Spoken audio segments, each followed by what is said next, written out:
Hi mga ka-Bible, Saturday today at meron akong Bible verse na gustong i-share sa inyo ngayong araw from the book of Mateo chapter 7 verse 7 hanggang 12.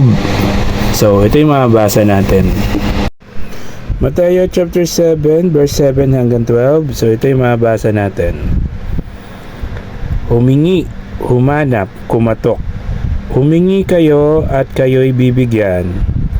Humanap kayo at kayo'y makakatagpo. Kumatok kayo at kayo'y pagbubuksan. Sapagkat ang bawat humihingi ay tatanggap. Ang bawat humahanap ay makakatagpo. At ang bawat kumakatok ay pagbubuksan. Bibigyan ba ninyo ng bato ang inyong anak kapag siya'y humihingi ng tinapay? Bibigyan ba niyo siya ng ahas kapag siya'y humihingi ng isda? Kung kayong masasama ay marunong magbigay ng mabubuting bagay sa inyong mga anak, gaano pa kaya ang inyong Ama na nasa langit?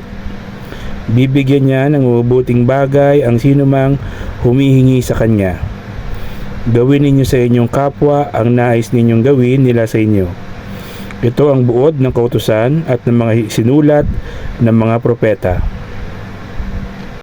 So, yun po yung mensahe sa atin ngayong araw ng Mateo chapter 7 verse 7 hanggang 12. So, keep safe, God bless, always remember, Jesus loves you. Bye-bye! Hi mga ka-Bible, Saturday today. At meron akong Bible verse na gustong i-share sa inyo ngayong araw from the book of Isaiah chapter 40 verse 31. So ito yung mababasa natin. Isaiah chapter 40 verse 31. So ito yung mababasa natin. Ngunit muling lumalakas at sumisigla ang nagtitiwala kay Yahweh. Lilipad silang tulad ng mga agila.